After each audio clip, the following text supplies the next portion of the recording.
Hello, hello, hello, everyone. Dr. David Snyder check-in. Welcome to, what was that? Okay. Welcome to our Friday night AMA. Let me go ahead and turn the recorder on so everybody gets copied for posterity. So let me see what I got in my chats here. Oh, wait, Joanna's still coming in. I'm going to give people a few minutes because people always show up a little bit late. Those of you who showed up early, I'm going to take your questions first, and we're going to have us some fun tonight. All right, let me just make sure that my head is not being chopped off by my well-intentioned auto zoom. All right, that should work. It keeps resetting for some reason. Oh, everybody's coming in at the last minute. There's Joanna, there's Jan.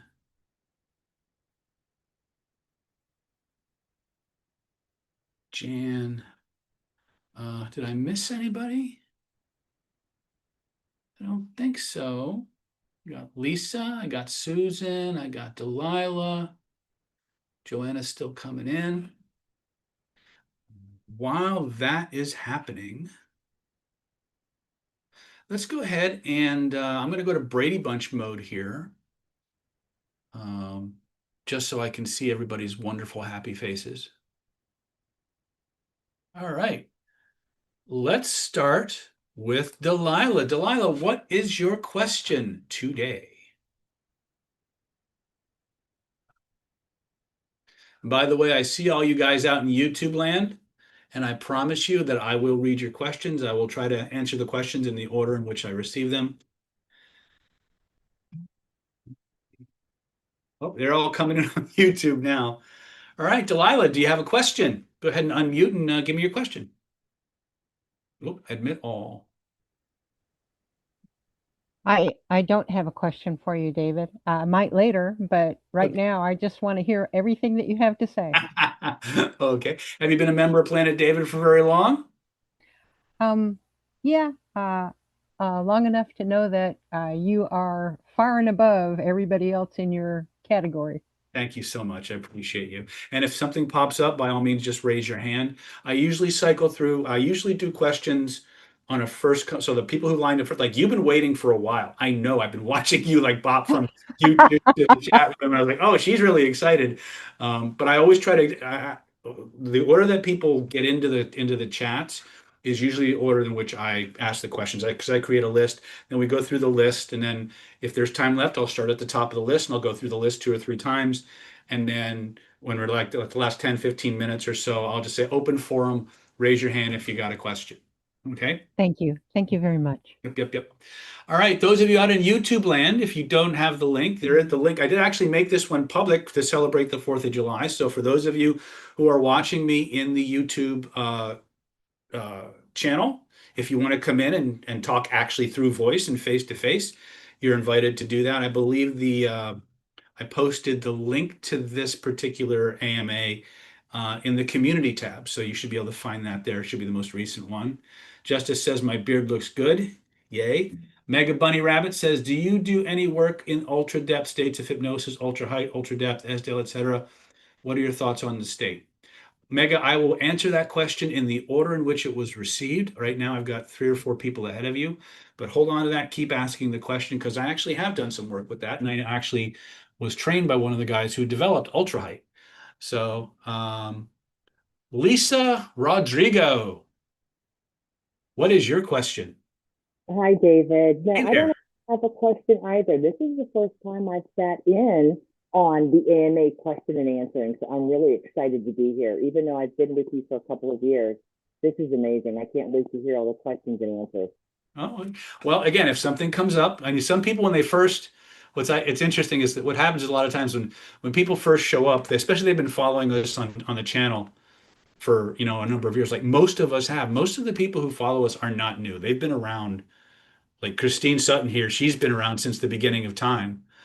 She's pretty much been to everything and stuff like that. So they first get in the room, it's like they're a little starstruck, and that's okay. That's cool. I appreciate it.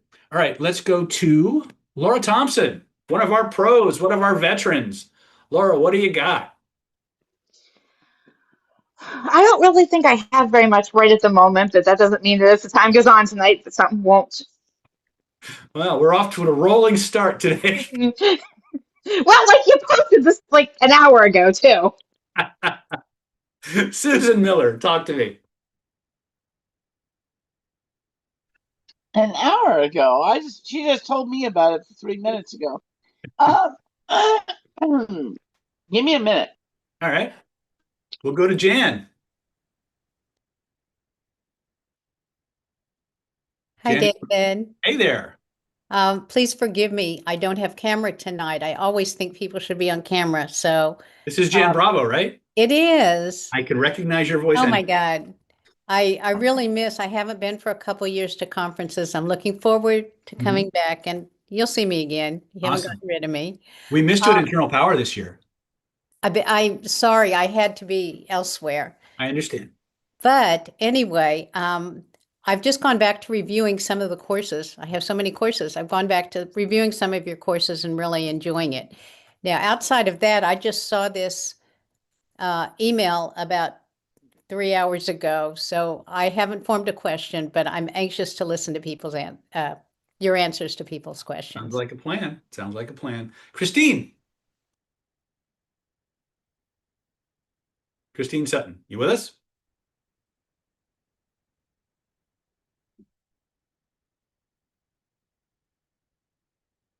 I know she's with us, and sometimes she has audio issues. Yes, I'm here. Sorry. I don't have much of a question, but I wish you would set your automatic setting when you put stuff to YouTube or to to your site. Put chapters in the stuff. Chapters actually tells you what's going on. The other thing doesn't. It sort of does generic stuff and doesn't really tell you what you're talking about. Okay. Your audio is really low. Do you need to adjust your mic settings? I probably do. I probably do need to set them. Right now, I'm not sure how at the moment, It's all right.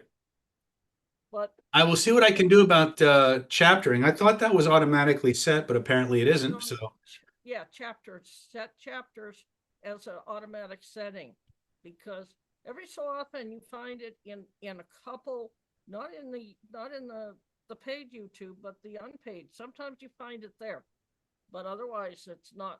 yeah, it's not there. if there's an automatic setting, I'll have to look for it. Yeah, well, it's probably buried deep underneath. Yeah, there's a lot in there. A bunch of other things, and that's the way YouTube is. It hides things underneath other things. Okay. Like you have to go to this to get to that, and then you have to go under that to get to the next thing. Okay, I'm going to go to our YouTubers. We actually had a question from Mega Bunny Rabbit, so I'm going to circle back and answer this. So, David, do you do any work in ultra depth states of hypnosis, ultra height, ultra depth, Esdale state? What's your thoughts on this state? So, what's interesting is that I worked with Jerry Kine. I consider Jerry Kine to be one of the most important mentors I've ever had. Not because he taught me anything super new. Jerry Kine was the one who created Ultra Height, but he created it. Jerry was a bit of a rebel. And so he created Ultra Height in response to the creation of Ultra Depth. Now, Ultra Depth, the biggest proponent of that now is a gentleman by the name of James Ramey. And ultra depth was where you would take somebody into a classical hypnotic induction and just keep deepening them for hours and hours and hours and hours and hours. And what came from those particular studies was that when people got into these beyond coma level states, they started being able to access all kinds of weird paranormal phenomena. Like they could heal people, they could do psychic work. The problem with ultra depth is it takes a really, really, really long time to get people into it. James Esdale, Esdale founded the Esdale State, was a Scottish physician who did thousands and thousands of surgeries in India, if I'm remembering my history correctly, without anesthesia. So, and he actually had a very, very high success rate and a very, very high survival rate compared to the statistics that go with modern or chemical anesthetics at the time. So the truth of the matter is I've worked with those states. I don't spend a lot of time with them because they're not as therapeutically useful for what I do. And so let me explain a little bit about why that is. When you're moving through different levels of hypnosis, especially if you're coming from the classical schools, you're moving through the hypnagogic state, you're moving through level 2, level 3, level 4. There's 6 classic levels of trance, right? Which leads us to what we call the somnambulistic state, which is a level 5 or level 6 trance. Ultra depth goes even deeper, right? If you put somebody in like an Esdale or deeper states like ultra depth, if you like pose them like a mannequin, they'll literally like stay there. The problem with it from a therapeutic perspective is that when people go through the window of somnambulism, which is about a trance level 5 or 6, that's the level where people are most open to external direction. In other words, you become most suggestible to the outside world at the somnambulistic level. When you start going deeper and deeper and deeper, you become progressively more self-directed. Literally, if someone's in Esdale or deeper states, you could fire a gun right off next to them. They wouldn't move. They would be happy as a clam because it feels amazing. All of your stuff literally goes away. And one of the things that was interesting when I was doing my studies on Esdale and coma states, or actually the ultra depth states, was as you pass through those deeper levels of trance, a lot of people's symptomologies went away. Like the deeper they went, the more healthy they got. But when they were coming out, as they were coming back towards waking consciousness, all of their symptoms started to come back again, which starts to make you wonder the implications of that. Is most of the diseases and the things that we're dealing with really just an aspect or a function of memory at a deeper, other than conscious level? It's a fascinating study, but not therapeutically useful in my approach to working with people, simply because my magic works based on me giving somebody instructions or suggestions or directions and them actually doing it. And so to me, it's not nearly as useful for what I do. But there's lots of really cool things that have been done with it. There was one experiment I read about where they literally put somebody in ultra depth, and they put somebody next to them who had an illness, and they tied their hands together. And the person who was in ultra depth was able to actually heal the person that they tied their hands to. It was a very bizarre phenomenon. If you looked hard enough, you could probably find more history on that. The studies were on ultra depth, and the guy that was the biggest proponent at the time was a man named James Ramey. So, and since that was Julia who asked a question, we'll jump to Julia. Julia, was there any other question that you had? So yeah, I did actually have a question. There was something that I get like, so I think in one of the last AMAs, I wasn't there for it, but like rewatching it, but it was brought up that whole so there's the change that we like help clients make when we work with them, when we see them. There's the things that we teach them, whatever. And then there's the whole other like co-constructed piece of just being in that space and that energy that like they can also connect to, and just like it could be very profound sometimes. And I was just wondering if there's to make that more like a way to make that more translatable, like when people go back home or they go back to spaces that may be the opposite of anything conducive to that. Yeah. The power of the hypnotist, perhaps more than any other kind of practitioner on the planet, is our domain. And by the way, I include NLP and HMR, holographic memorization, in that domain, but especially in the concept of hypnosis, heterohypnosis.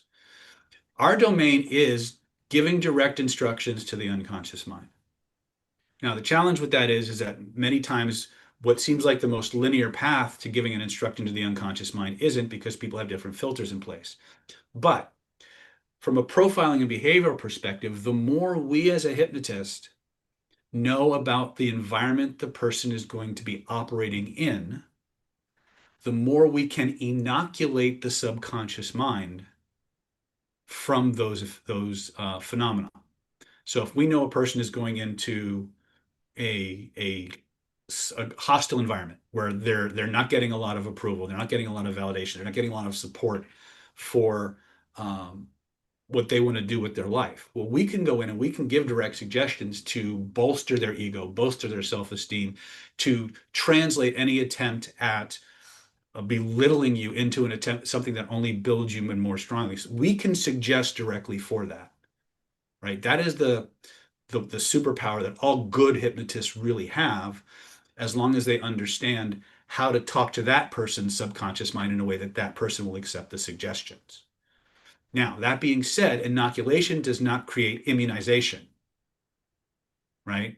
If the person is constantly being surrounded and in an environment where they're always being attacked, that's going to have consequences, right? And so there's so much we can do, but the environment is a huge factor in how a suggestion is going to be accepted and how it's going to be expressed, right? But if given enough time and compounding, and enough profiling, we can do a pretty good job of making people strong.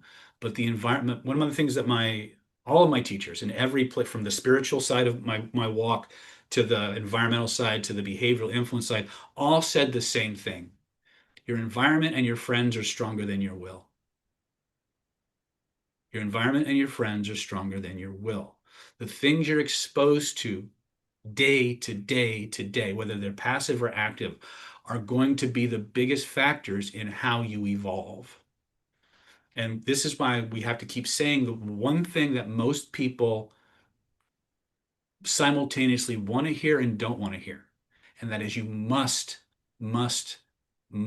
be more discerning of the people you let into your life and the environments that you frequent. Nobody wants to hear that. We all accept it on a conscious level, but we're so attached. We're so attached to that place and those people and that social circle and the validation that we get from being the person they think we want to be or they want us to be. We know consciously we should walk away from that because that's not who we are. But the part of us that needs that, the survival, the part of us we're focused on social survival, more so than self-actualization. And your system will almost always choose survival over actualization, by the way. Maslow had it going there. Unless you can somehow equate one to the other, your meat will always default to survival first, right? So yes, as a hypnotist, if we can get somebody into a deep and receptive enough state, if we understand the filters they have in place, if we understand the environments and the people they're going to be associated with, we can build a new map for them and install it. What we can't predict is how that map is going to survive contact with the enemy. As Napoleon, and I think Napoleon once said, every battle, no plan survives contact with the enemy. And I think it was the great Mike Tyson who said, everybody got a plan till they get hit, right? And that's kind of how hypnotic suggestibility tends to play out, right? Hold on a second. I think I got a bunch of people either in the waiting room or trying to get in here. No, we're good. All right. So hopefully that answers your question. Let's go back to Renee. Renee Clay, talk to me. Hey.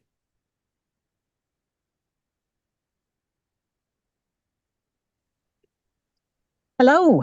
Hey. I do have a question for you. I've noticed, all you have to do is watch TV and see people being radicalized or tribalized, and I'll just use the example of Democrats versus Republicans. It's like you're either a nice tame topic. No, it could be anything. It could be religion, different religious sects, but it's gotten to the point where it's been radicalized. Hmm? It's like you're either on my team or you're against me. Yep. which seems silly because I'm a kid of the 90s and it wasn't like that when I was younger. How how do you bring those people, I guess, covertly back to like a middle ground where it's less black and white, my team versus your team? There's really And there's really only two ways that Julia says take their phones away. That but that would cause a riot of it in and of itself. There's actually only two ways that this actually plays out. People either burn out, which means they get exposed to the messages for so long they just don't give a shit anymore, right? Mhm. Or you have to radically break their trance and give them an experience that disproves what they were used to. Because as long as you, and again, for those of you who want to understand what's really been happening in terms of not what goes on in social media, it's been going on a lot longer than that, but how these different factions pit you against each other. Because as long as you're fighting each other, you're not paying attention to what's going on behind the scenes. There was a book called Rules for Radicals. Sure. It's on my reading list. I'm trying to remember who wrote it. Laura, can you look up Rules for Radicals and give me the name of the author? If you go and you read that book, you will see every strategy that's being used on you from a radicalization perspective. There's no such thing in that playbook as middle of the road.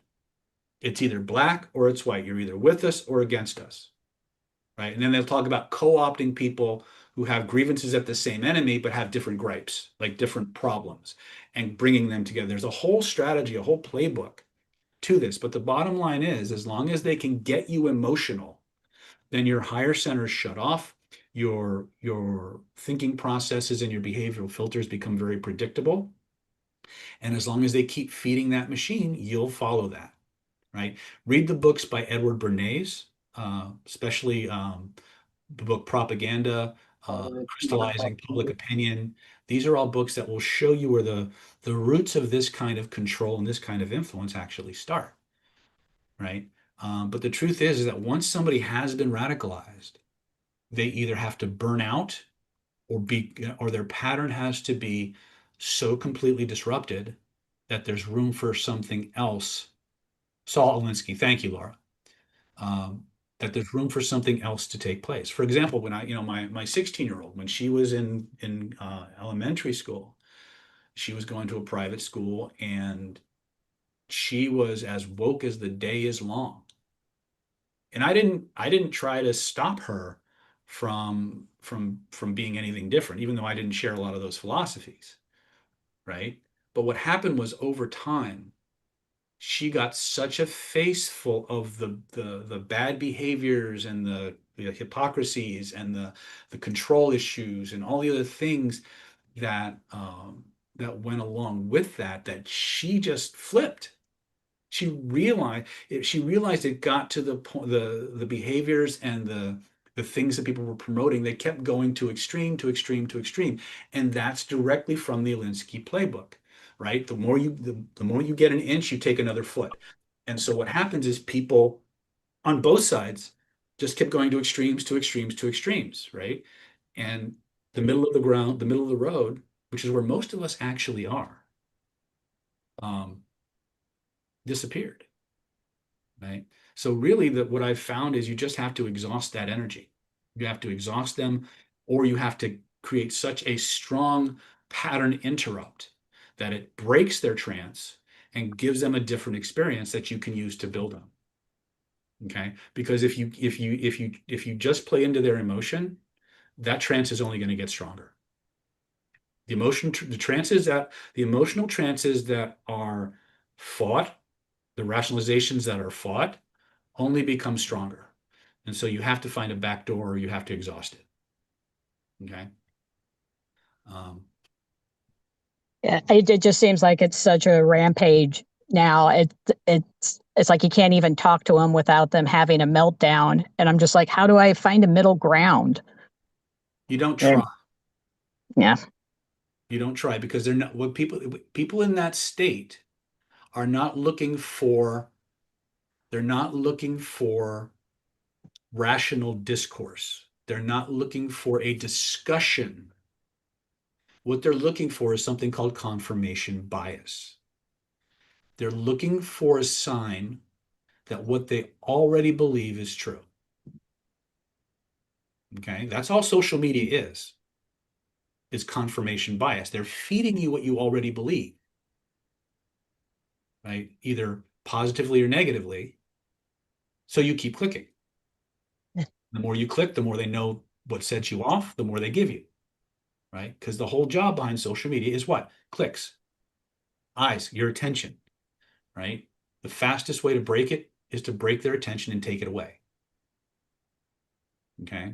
The battle is for your attention because attention is the currency of relationships.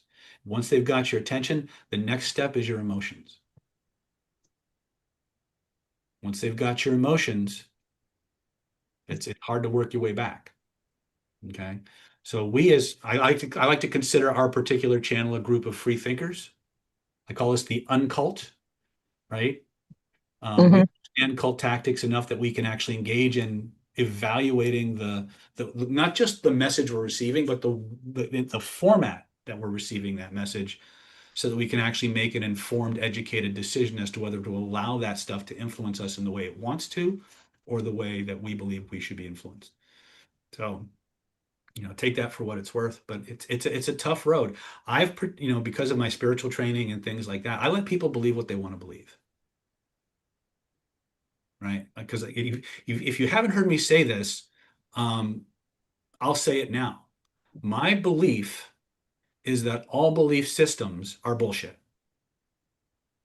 All belief systems are bullshit, including mine. Why? Because what is a belief at its most basic level? It's a rule.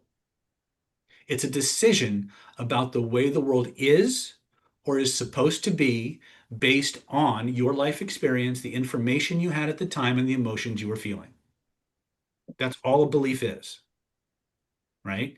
Beliefs are how we run, the rules that run our lives, and they're all made up. The question becomes not, is your belief right and your belief wrong? The question becomes, does that belief or belief system lead to the life or life experience that you want to have? And if the answer to that is anything but yes, change the fucking belief. Right? And understand that people are not going to like that. People are afraid of they're attracted to what's different, but they're also afraid of it. There's a basic law of human nature. We are, how did I put it? We fear the things we don't understand, and we hate the things we fear. You can take that formula to the bank. Yes, it will get our attention, but will it cause enticement or will it cause anxiety? If we don't understand it, it's probably going to cause anxiety, right? And then if people feed that fire, it just gets stronger, right? So I think that's actually a lot of people are leaving the Trump cult. I don't know who's leaving, who's staying. I don't care because I'm not political. When I look at the messages and I look at the people, I look at their actions, I look at the results, right? And I look at the methods, right? I'm not about ideologies. I'm about influence. You say whether you love Trump or hate him, he's effective, right? Yeah, it's just the cult. There's a lot of people. There's a lot of ex-cult people right now talking about this, and they're getting a lot of information from people who are deconstructing out of the cult. And Yeah. so that's and a lot of that is because his actions have finally come to the point where they can't, it's like, wait, you said no more wars and then you just attacked two different countries. And now my gas is $6. It's Okay. kind of like that. Yeah. So But let's go back to what I was saying earlier, right? when Renee was asking about how do you break this, right? People burn out, or you go to such an extreme that you alienate the very people you're seeking to entice. And that's exactly what you've just described. Right. It's interesting to watch. It is. It's fascinating because whether we have a Democrat running the country or we have Republicans running the country or fucking Martians running the country, you know what? You know who still lives in the country? We do. Yeah. So the question becomes not who's in power, but how do we thrive in that environment? How do we adapt to it? Because that's a more useful question than who's running the fucking country. How do we change ourselves so we can survive and thrive in any environment? How do we make, I think it was it Jim Rohn who said, don't ask for life to get easier, pray to get tougher, right? The person who can adapt is the person who wins, right? Now, obviously, I'm not saying that we should just bow out and not vote or whatever, but at the end of the day, your life, your responsibility. The problem is people are trying to convince us that it's not. It's the other side's problem that you can't feed your family. It's the other side's problem that you don't have health care. It's the other side's problem that you can't get a job or you can't get paid the same as somebody of a different gender. It's the other side's problem. It's always the other side, right? That's the tactic. It's all of our problems, right? So that's about as political as I'm willing to get, right? At the end of the day, you're an individual in charge of your life. What are you going to do to make it awesome? Because it begins and ends with you, right? Begins and ends with you. Let's go to John.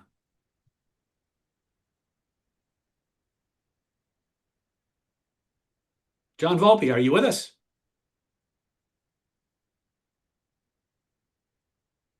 There he is.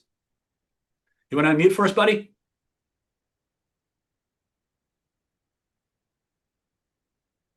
You're still muted, buddy. All right. All right. While you're doing that, I'm going to go ahead and read some of my YouTubers' questions here. Hi, Master David. This is Nolan from Arizona. Hi, Nolan from Arizona. Let's see. Justice is asking, how about state control, particularly for relieving the anxiety in the face of all the icky news in the world today? I'm going to tell you right now that change your posture, change your breathing, and spend a little bit more time doing standing meditation, standing qigong. Because when you do the standing meditation, the standing qigong, and you do it for long enough, 10, 15, 20 minutes, what happens is all the blood starts to pool in your lower belly. And as it pools in your lower belly, most of the serotonin in your body is in your digestive tract. So as that energy comes down into that lower area, it actually causes the energy to come down out of your your upper centers.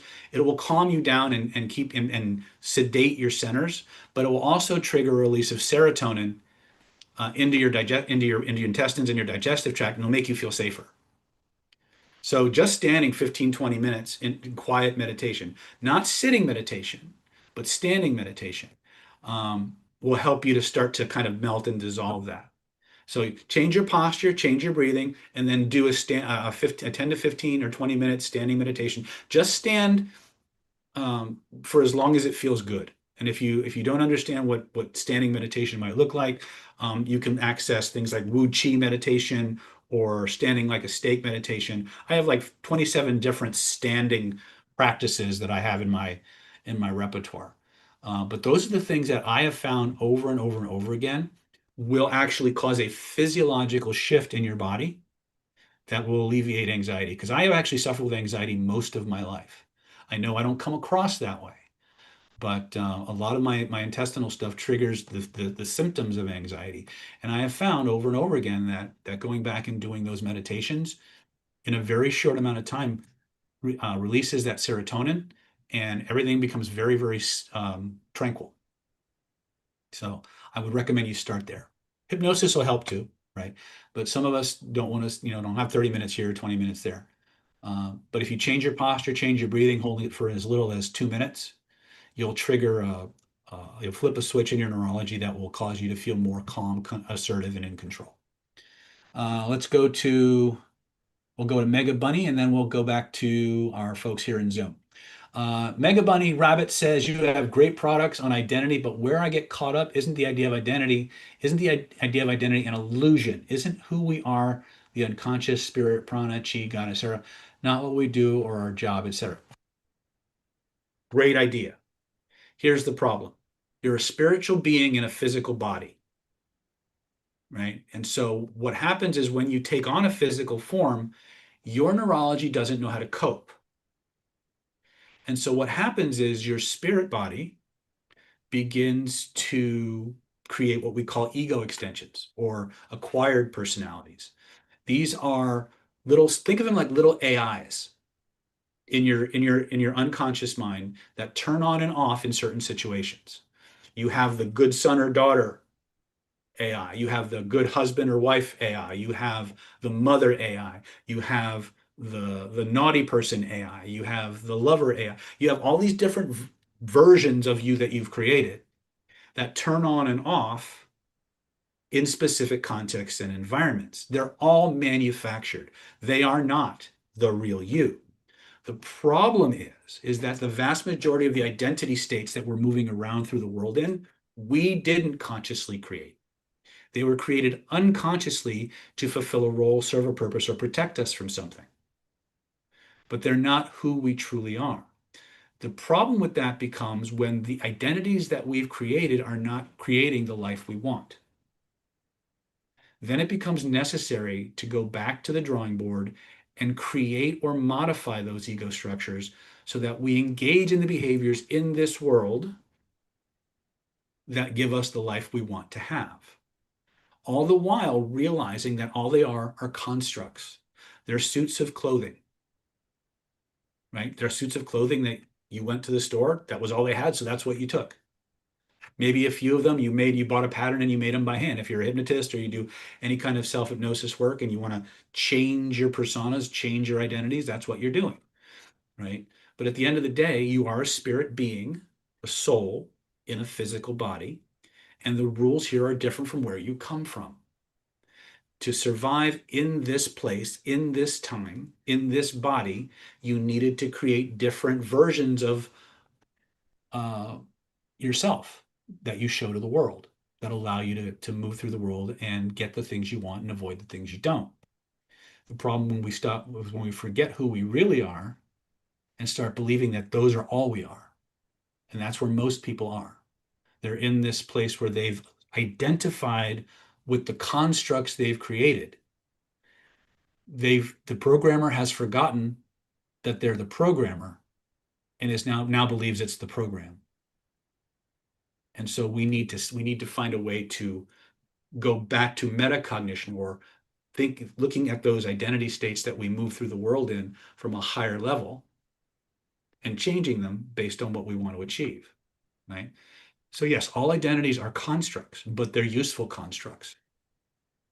Going back to what I said about belief systems, which the building block of all identities are beliefs. All belief systems are bullshit. By extension, then, if beliefs are the building block of identities and all belief systems are bullshit, what does that say about identities? They're bullshit too. But do they give you the life experience you want to have? If they do, then they're useful and you should keep them and build on them, understanding them for what they are, tools. They are not you. They are the program, not the programmer. If they don't serve you, if they're not leading you to the relationships and the lifestyle and the associations that you want,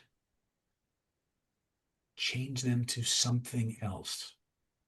Anything is probably better because you're not stuck. That's the big fear that human beings have, is A, that they can't change their identities, that they can't change their beliefs, or the one they don't say most often is, what if I change it and I don't like it? What if I change it and now I'm stuck with it? you're never stuck. You're never stuck. Okay? As long as your heart's beating, you got a shot. Right? This is why I teach the 4 basic identity states that we hold dear in Planet David. Playful, curious, relentless, victorious. If you don't quit, you can't fail. It's that simple. Right? If you're curious, you'll just keep asking questions till you ask the right one, and you'll get the answer you need, and you'll be successful. Right? Keep asking questions, keep moving forward. Let's see. John, are you back? Can we talk now?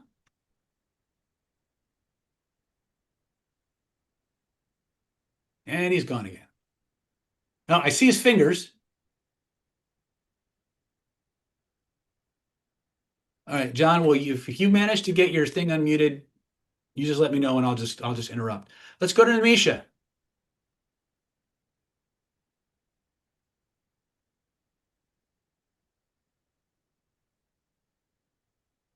Namisha, you with us?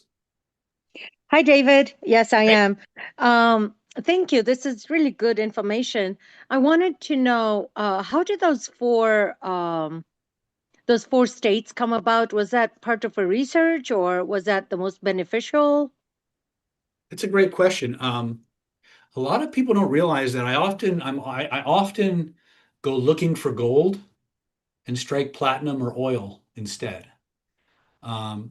When I was really working with clients, I'm working with clients now. So if anybody needs session work, let me know, and I'll give you a line you can call to book a consultation. But one of the things I looked at very, very in depth, a personal study, was this idea of comfort zones. That for some mysterious reason, because of the human negativity bias, most people don't get their ass in gear until shit really gets bad.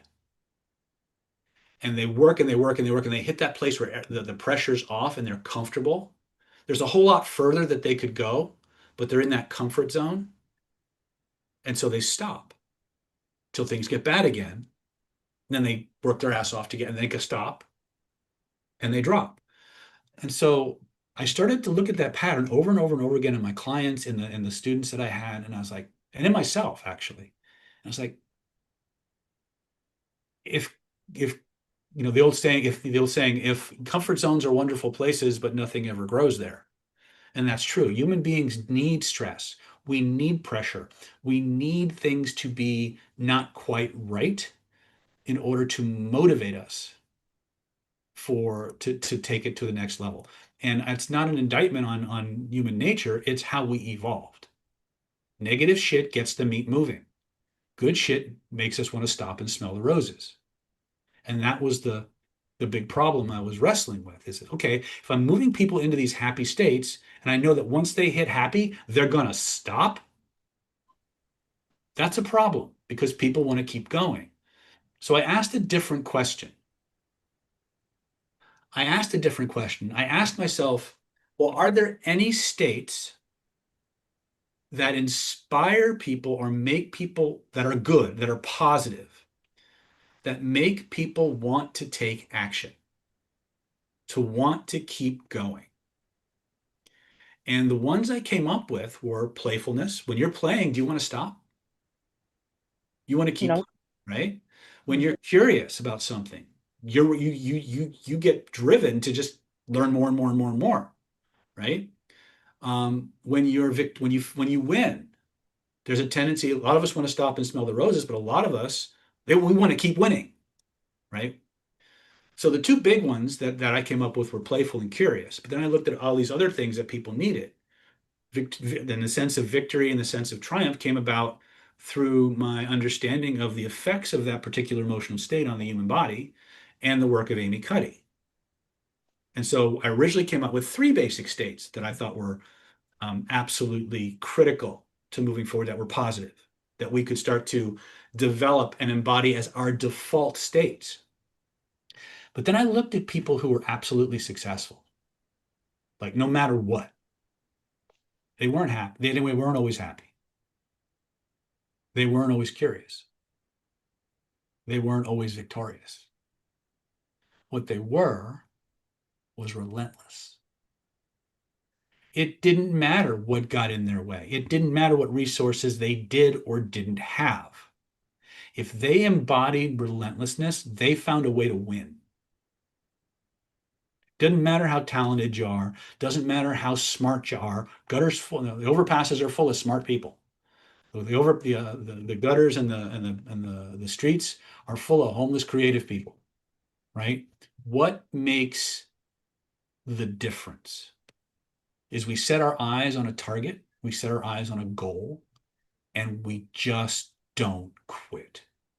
We just keep going. Think of the quintessential Rocky Balboa. No matter how hard that motherfucker got hit, he got back up. And that was a true lesson. And so as I was evolving what kind of person I wanted to be and what people needed to be successful, those were the four traits that came up over and over and over again. And if you look at something that's a little bit more earthy, if you look at the psychological and emotional behavioral attributes of the classic romantic hero, they're in there. They're adventurous, they're relentless, they're strong, they're cynical, they're tough, right? A lot of these are the underpinning or another expression of that relentless determination. If you look at every romantic hero or every hero in every movie, even if they don't start out that way, by the end of that that show, that movie, that story, they have tapped into their indomitable spirit, that relentless drive and determination to achieve the goal no matter what. Didn't necessarily make them happy, but that was the one that got them to the finish line.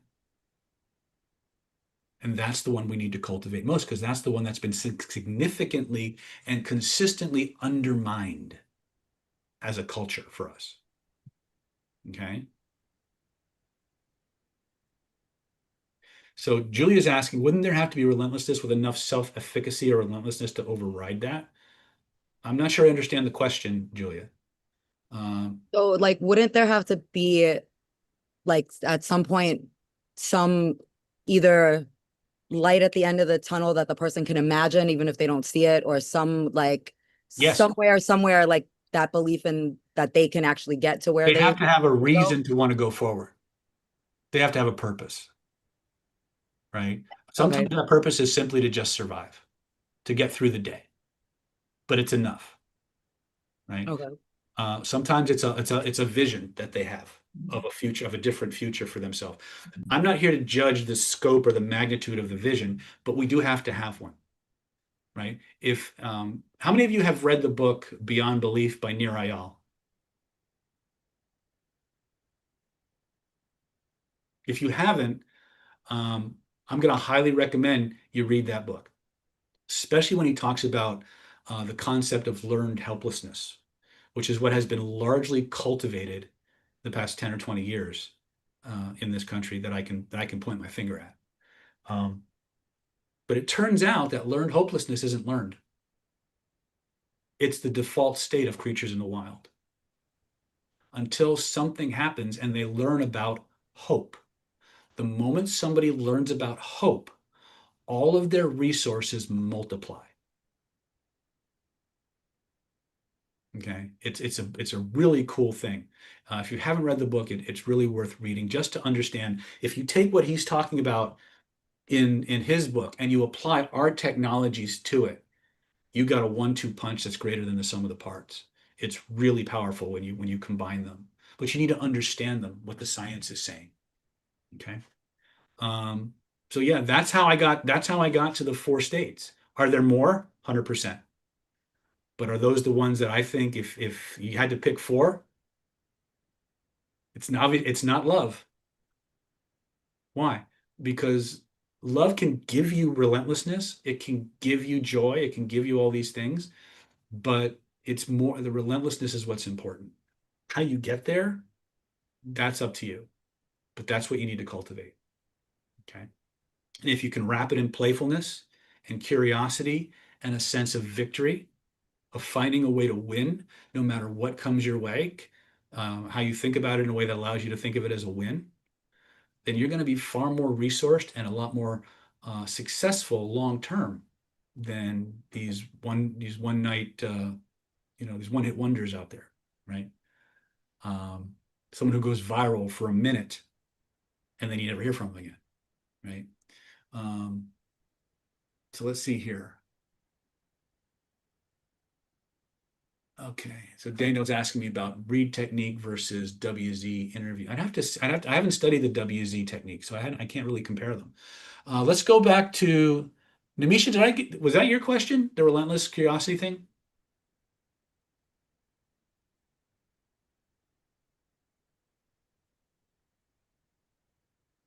All right. We'll get back to that. Yes, David, that was. Thank Okay. you. Yep. Appreciate it. Bob Paddock, you're up, my friend. Yeah, hang on with something, and I'll copy something into the chat.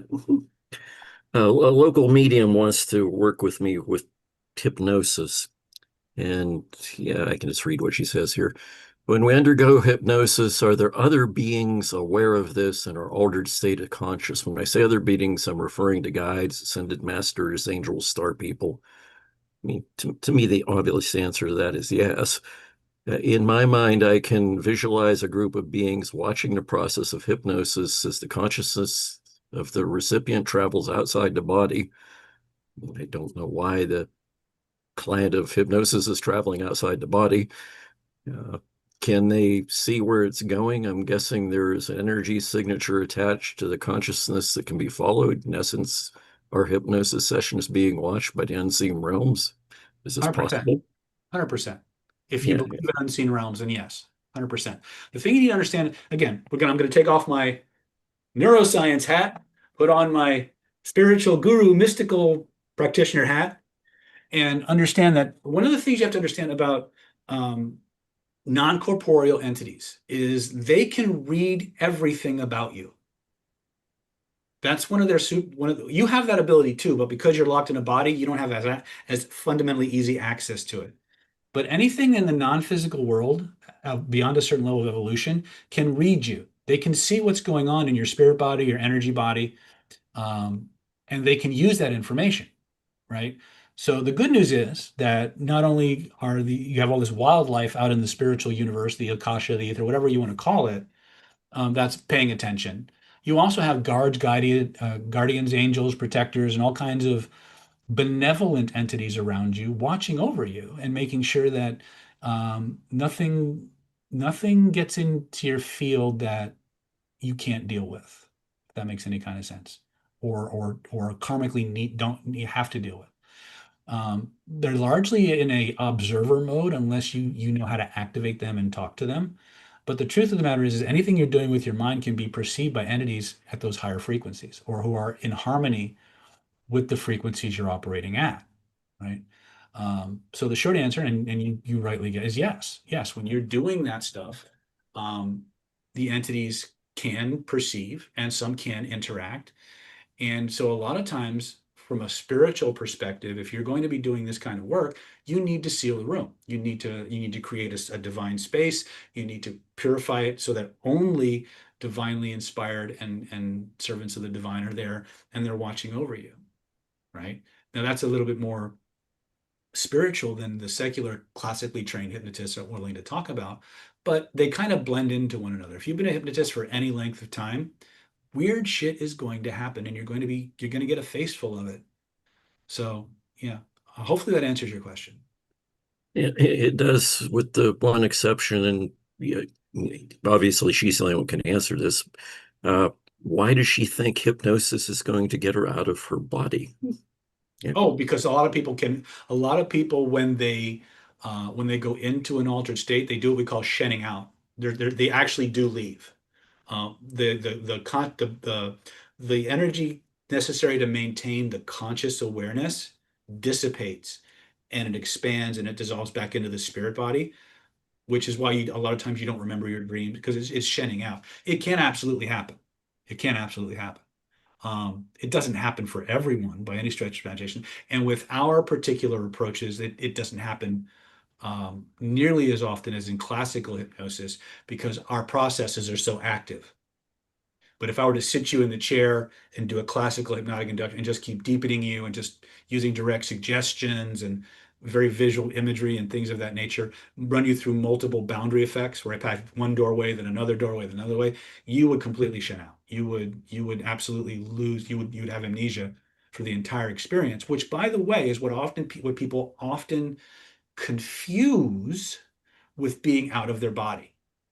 They associate amnesia, which is a natural hypnotic byproduct, with leaving their body. They're not the same, right? If a person's out of their body when they go into trance and they're sitting there from across the room looking at themselves, right? But just if it's just a case of amnesia, that's not necessarily indicative of somebody who's leaving their body.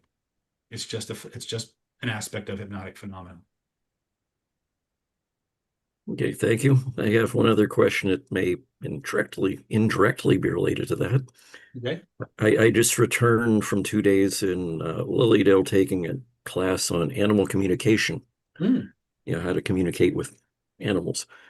And how can I use hypnosis to improve that? I'm pretty sure I can't hypnotize the animals. Can I hypnotize myself? Yes. What do you suggest? So here's how I would do it. Starting with your transformational triad. Okay. So when you were doing the class, did you actually work with animals? No, not in this particular class. Okay. Have you worked with animals since you got back? No, literally, that's why I was late. I ran from getting back to here. So with you. here's what has to happen to do this well. You need to take the skill sets that you acquired at the class. You need to go work with some animals using those skill sets. And you need to keep working with them until you get a really good result. Okay. And then you want to access the body feelings you had right before you had that good result, while you were having that good result, and afterwards. And you want to point to where you feel it, reach out and touch it, find it in your field, and amplify those submodalities. Run a movie, turn it into a color, breathe it through your body, run the movie through your head over and over and over again, so that it becomes more and more compounded and reinforced. And then go do more animal communication, right? So the idea is you take something that you were successful at, you harvest the programs that were used to create that effect, you modify, you amplify, you tweak them, and you compound them.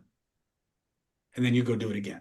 And then you can go in, once you have that resource nice and set up, then you can go through the entire identity by design silo and get the things out of the way that were in the way, amplify the things that need amplification, and then end up with magic, with the magic circle, which is deep trance identification again. So that would be, again, taking what you've got and enhancing it and amplifying it and compounding it through actual practice, which is the best way to do deep trance identification. Is that helpful? Yes. Thank you. All right. So let me see here. Daniel, I'm going to be upfront with you. I haven't looked at the read technique in a really long time. So the question Daniel's asking is, in a nutshell, it's kind of a loaded question. With the read technique done correctly, do you feel it's a good technique, and what could be done to maximize the results? If read technique, and again, it's been a long time. If read technique uses narrative and narrative interviewing, that's what I would drill down on. If it doesn't use narrative interviewing, then I would absolutely use narrative interviewing as a way to really drill down and cut down on false confessions and things of that nature. What we've seen is that most liars can't tell their story backwards. So if you have them tell you a story and then ask them questions in reverse order, it'll often trigger deception leakage. So I'd have to look, if you could tell me what Wickender-Zelensky, I'm not familiar with that technique, so I can't give you more on that. But I would use narrative influence and persuasion as the primary. When they did that in Chicago, they dramatically cut down the number of false confessions that they were getting. So to me, that's a good thing. I saw John. John flash on me for a minute. Yeah. How you doing? Good, my friend. How are you? Doing fine. Listen, a couple of questions. Are you going to be sending out a replay of this? Because you got some great wisdom in your responses to all these questions. Well, thank you. There should be a replay as soon as I'm done. Oh, It's good. on YouTube right now. Okay. It's just streaming to YouTube. Okay. And so it'll probably you'll get the raw video, and then I'm going Okay. to go in and I'm probably edit a little, like the first 15 or 20 minutes where I'm just got the screensaver on there because no one wants to watch that. Yeah. But the whole content should be there Good. instantly Good. after we sign off. Yeah. I'm glad to hear that. Well, that question I got too. I love everything I've learned about NLP, first through Tony Robbins. It was my initial introduction to it. And I guess after that, Kendrick Cleveland. Mm-hmm. And now, as of late, I guess Eli Wild, who used to work for Tony. Mm-hmm. And the thing, and also along the way, too, the late Ted James Mm-hmm. and Michael Stevenson, who I got a lot of respect for. My question is this: I'm fascinated by meta programs. And how effective do you think meta programs are, or the application or the utilization of meta programs are in selling? Oh, I think they're absolutely phenomenal. I don't think they're a good standalone. If Okay. all you had was meta programs, Mhm. I don't know that that would be enough. Mhm. But if you understand criteria and values, and if you study with Kenrick, Mhm. you know values and you know elicitation backwards and forwards. Mhm. The nice thing about understanding a person's meta programs is it tells you how to present the information, Exactly. right? It tells you what they're looking for first, second, third, but it doesn't give you the emotional drivers behind what they're doing, why it's important to them. Mhm. And from a win-win negotiation or behavioral influence perspective, we want to hit people in their emotions. We want to hit people in their feels. We want them to emotionally be attracted to whatever it is we're offering. As long as we can find the rules of attraction that they have and systematically link that, then you can bypass the meta program. It'll still work. But if you combine them, you've greased the slide. It eliminates a lot of guesswork into what to give them first. Now, we hack meta programs through the echo technique, because when you do the echo technique, you're automatically in their meta programs. You're automatically in their primary representational system. You're already in their lead representational system. You're already in their convincer strategy. Mhm. You're already in their primary strategies, and you're Mhm. indirectly stimulating their values. All that is handled with one technique, right? And that's what a Yeah. lot. And I don't usually use NLP jargon to explain that, because most Mhm. people don't have a background in NLP where those things actually make sense, but you do. So Mhm. that's why even though the NLP, the echo technique seems so basic and so in your face, it's actually not. It's actually one of the most advanced influence techniques on the planet, because it collapses at least 7 or 8 different other processes into the same action. Now, what would you say about applying DISC to it in your communication styles, or adding that to the mix? Refresh my memory again. What is DISC? DISC is I guess Myers Meigs, decisive people, steady, Okay. compulsive. Honestly, I'm not as familiar with them as I probably should be, Right, so I can't really comment too much. right. What I've found, and again, this is arguably my bias coming Yeah, in, yeah, yeah, yeah. um, if you can get to somebody's values, the behaviors take care of themselves. Okay. It really just cuts through the BS. Mhm. And it tells you exactly what you need to influence the person in a way that they want to be influenced. Mhm. Profiling tools are really helpful because they give you a map to follow. The values elicitation process circumvents it. If you don't have values elicitation, then all these other profiling tools become really, really, really critical. Like if you're using like Chase's 6-minute X-ray, or Myers-Briggs, or even face reading that we teach, right? Profiling is important because without the ability to create a map of the other person, you don't know where to aim your persuasion tools, right? Value Mhm. is in my world is always the target, but sometimes the way we get to them is different depending on what kind of whether what map I'm using. Am I using a Myers-Briggs map? Am I using the disc map like you talked about? Yeah. Using face reading or 6-minute X-ray, right? At the end of the day, it's the emotional needs of the person that we want to get to. The question is, how do we get to them? Yeah. And it's all part of your communication, how to be a more effective communicator. Now, another thing I've studied too, I find fascinating, pardon the pun, is Sally Hogshead's work in fascination. Yes. Yeah, I mean, I love her stuff. Yeah, it was really me too. I mean, I think right now I haven't seen all the world's greatest communicators. But I told her one time, I said, I think uh, you are probably the best female communicator I've ever seen. And I put her up against Tony Robbins, the best communicator I've ever seen. yeah. Tony Robbins. One time when I was working for Dale Carnegie, Mhm. told about a time when he was at a free Unleash the Power Within event, and he had one of his guys. This was early on in his career. One of his guys was trying to convince somebody to go to the event, and he couldn't convince him. And Tony was talking to somebody else. And at the end of the conversation with the guy Tony was talking to, he heard his salesperson trying to convince this guy. And Tony stepped in, and the guy was very combative. And he said, "Well, if you're so good, convince me I should go to this program."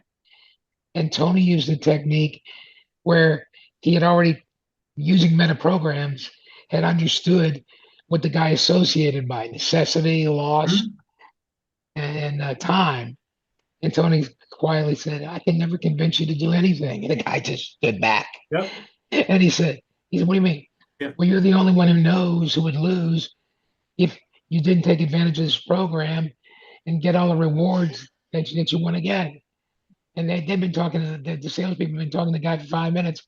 Tony turned the guy around in 60 seconds. Yeah. And when I was with Dale Carnegie, I used the same technique on a lady that came to one of our free events.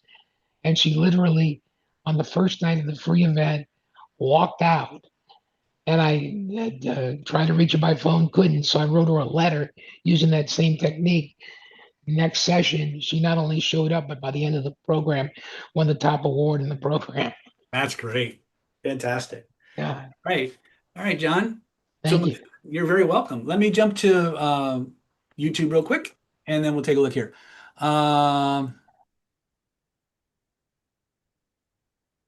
So Mega Bunny Rabbits is asking, how would you combine hypnosis with massage and body work? Oh, nothing puts a person into trance faster than a massage.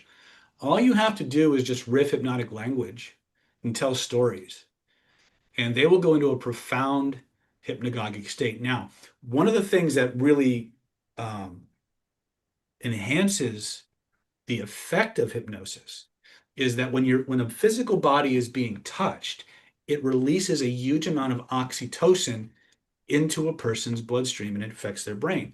Oxytocin is one of the prime drivers of neuroplasticity, specifically and especially in social context. So by massaging somebody, you trigger this massive release of oxytocin, which makes their brain more suggestible and more malleable. And what happens is when oxytocin hits the nervous system, if you think of neural connections like a chicken wire fence, and so it's flexible, it's bendable, it's changeable, but it's pretty stiff. It's going to hold its shape pretty well. But if you can imagine taking a heat source like a blowtorch or something like that and just running it over the chicken wire until the chicken wire heats up and it starts to kind of soften on its own. That's what oxytocin does to your neurological, your cortical pathways. It softens them so that they're much more easily reshaped. And then what happens is, as the oxytocin wears off, that new formation hardens and becomes the new thought process. So with enough oxytocin, in my early days, I called it oxytocin loading. I was teaching people about relationships and how sexuality and romance creates hypersuggestible states that you can use to create ongoing levels of pleasure, connection, and intimacy with your partner. And every time you make love to them, it just gets better than the time before. That was actually one of the very first courses that I ever shared with the public, was how to do that to make your partner the happiest, most fulfilled person on earth. But it goes beyond that into this concept of reprogramming your subconscious mind. And because you're doing hypnosis and you're doing massage at the same time, you're going to get that same oxytocin loading effect, which makes them hyper suggestible. And if you intentionally give specific types of suggestions, they have a much higher probability of being accepted and hardwired into a person's system. The only challenge you may have later on is something we call state-dependent learning, which means when they're in that state, those programs run. But the moment they shift contexts, the state is different from the one you were in when it was installed. So it may not activate quite to the same degree. It might, depending on the suggestibility of the client and how you've installed the suggestions. Going back to what I was talking about with I forget, I think it was um, Julia I was talking about with environmental conditioning and stuff like that. So the state-dependent learning is an aspect of it, but in terms of installing hypnotic programs and things of that nature, there isn't, other than sex, to be quite honest, there really isn't a better holographic or hypnotic amplifier than bodywork. It's really true, at least in my experience. So hopefully that helps you. Let's go to Amelia.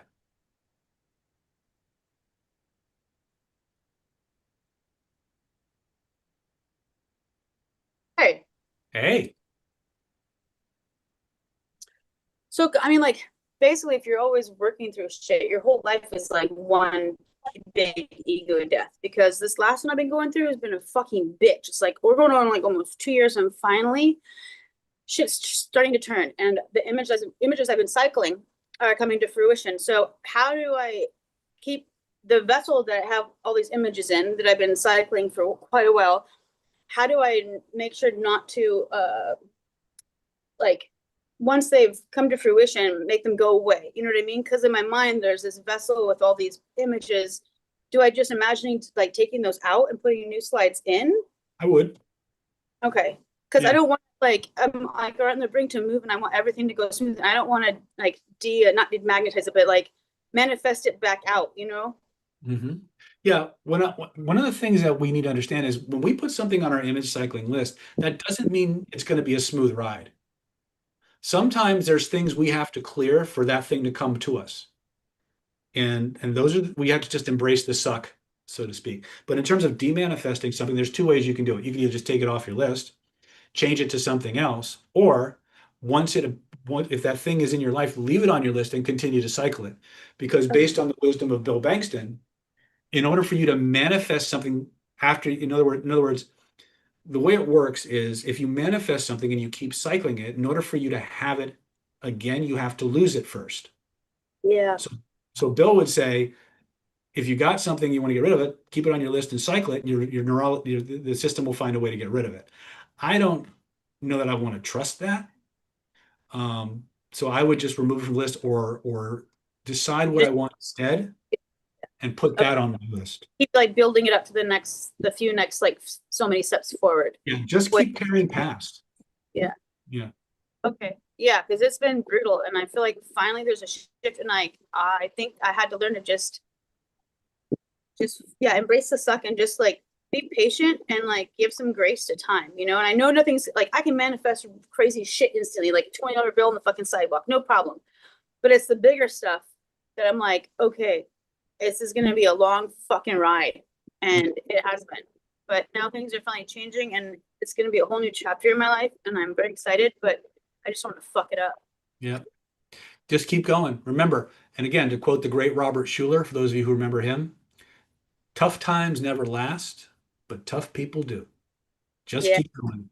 Yeah, Right? and Finnish, there's a term called sisu, and it's like relentless determination and grit. And it doesn't actually translate to English, but it's just like you just fucking keep going no matter what. Yeah. And that's one thing I definitely feel that I got from my heritage is that. So Great. anyway, yeah, thank you for all the skills and tools and everything. Thank You're you. very, very welcome. You're always welcome. Thank All you. right. I saw a message from Lisa Rose. I'm going to go ahead and answer that really quickly. Hold on a second. So She says, David, I understand about changing state and leaving a circle that does not have the same energy, but if you're getting really triggered from a family member, how should you handle this? Understand that people can only trigger us based on what we have inside of us. So if somebody is doing something that triggers you, you need to go into yourself and find out what's behind that. The thing about when you really get on the path of alchemy, the thing to understand is that the people who trigger us, once you get past the surface, God, they're a pain in the ass. Why can't they just go away? You realize something, that they are the biggest presence you get, because their job is to trigger you so you can find the stuff in you that needs fixing and healing. And when you finally resolve that, their ability to trigger you dramatically diminishes. Sometimes it just goes away and they become different people. But trying to change the other person, that's a fool's errand. It's going to leave you exhausted. It's going to leave you tired, right? But when you start working on yourself, when someone triggers you well beyond what should be reasonable, it's always a sign of a wounding inside of us that we haven't fixed, that we haven't healed from. And there's nobody else who can heal that for us except us, right? Now, there's people who can guide us through those healing journeys, like me or my students or, other people in the world. But at the end of the day, the people who trigger us are a blessing. They tell us what we need to fix. And when we've healed ourselves enough, we often come up with better ways of dealing with those people. Or, as is often the case, we find the strength to leave. Right? So again, I'm not trying to belittle that. If this were easy, everybody would do it. But at the end of the day, people can only get to our soft inner parts through the holes in our armor. And the holes in our armor are always the things we haven't healed. So look there first, and then look at the behavioral patterns that are triggering that interaction and figure out what you can do instead, right? You can't change the other person, but you can engineer the environment so that whatever causes them to act out in a certain way is minimized, right? It really depends on how much work you want to do. The biggest bang for your buck is always going to come from self-work. It's much more energetically exhausting to try and install programs in other people, consciously or not, right? But we can always get to our own stuff. Sometimes we need a little help, but that's the best advice I can give you at this point. There's tools for everything, right? But the people who trigger us, most of the time, they don't see a problem with what they're doing. We do. So we're the ones with the problem. So let's fix it. And then what happens a lot of times is we'll actually, because we become different people, we stop triggering them to do the bad things that triggered us in the first place. It's kind of a weird feedback loop. Okay. So I hope that helps, Lisa. Okay. Let's go to Susan Thomas says, oh, and here I just thought my boyfriend was annoying. Going to refill your water bottle? Hold on a second. Let me mute people. Where'd it go? Everyone. Right. Hold on a second. Where's my participant screen?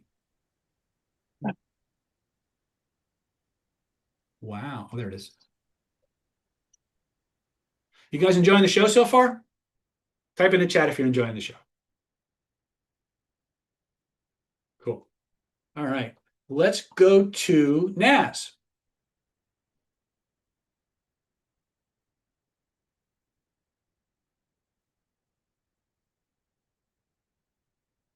Naz, you have a question?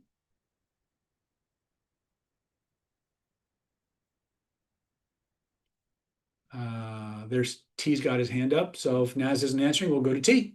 T, you're up. How are you doing, Dr. David? Yes, sir. I had a conversation with you last time. I wasn't in the space where I had my camera turned on, but I don't know if you remember me. I asked you about specifically like gym being an issue with me, and you did the magic frame with me. And ever since that, I did the magic frame on a couple of things. My life is just going Awesome. upward right now. That's fantastic. Yeah. So I just wanted to share that. Second off, like I'm working in sales, so I've been working in sales for a while. I got a promotion on that end as well, magic frame. What I wanted to ask is like specifically on the sales side of things, what exactly do you suggest as far as like resources and stuff like that as in what's it called, introducing into my own mind to essentially check out different sorts of frameworks on that end with NLP and stuff like that? Okay, I'm not sure I understand the question. So essentially, the sales frameworks that are being used in the industry right now are very different from like hypnosis and covert hypnosis and stuff like that. I want to essentially pull that in and simulate that with my usual stuff that I'm using. Okay. So that's what I'm asking. Like in your situation specifically, is there like specific things or people? Yeah, I would. We have a huge amount of free content specifically for that on the channel already.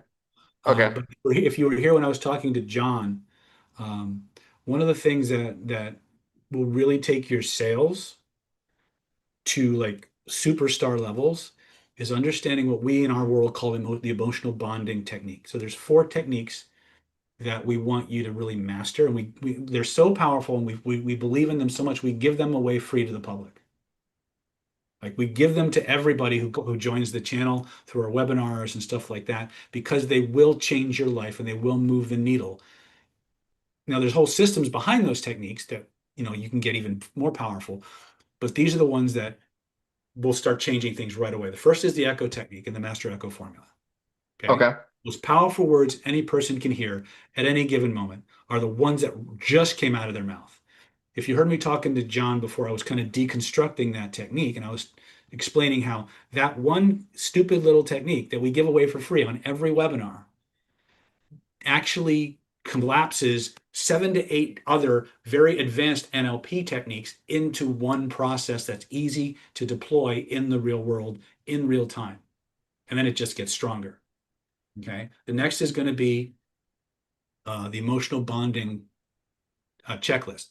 Every human being on the planet has a checklist for what constitutes the perfect anything. Connected to that checklist are emotions that they want to feel. All you have to do is find out what their rules are for the perfect anything, what And what the emotions are. and link it to your product or service. And the moment you link it to their product or service, they will do business with you by default. And they will look at you as their best friend, because you've taken the time to understand what they really want, what really makes them happy, and how they know they're getting it. And you only talk about the aspects of your product or service that directly, measurably satisfies the rules they just gave you. And if all you do is talk about that and you just keep talking about it over and over and over again, it's going to activate something in person's neurology NLP calls a convincer strategy. The convincer strategy is the sequence of brain regions that have to be fired for someone to become convinced, and then the amount of times it has to happen for someone to become convinced. You don't need to worry about any of that. You just keep talking about the things they gave you in the words they used. Those brain regions will fire, and eventually you'll hit their convincer strategy, and they'll say, okay, let's do it. Okay. Makes sense. And a lot of your sales objections that you're taught to overcome, you'll never get them. Objections only come up when there's a mismatch between what the client emotionally wants and what's being described and offered. To the degree that you make that connection 100%, the resistance goes out the window. Okay, so that's technique number 2. Then you want to have a resistance removal recipe, which is, again, we teach for free on the webinars. But if you want to get stealth selling secrets or killer influence or secrets of human influence, you get the full system. You want the resistance removal protocol, and that's what you use when people look at you and say, I don't want to do this. And if you use this protocol, they'll come up with their own reasons for wanting to do it. And they won't argue with you, right?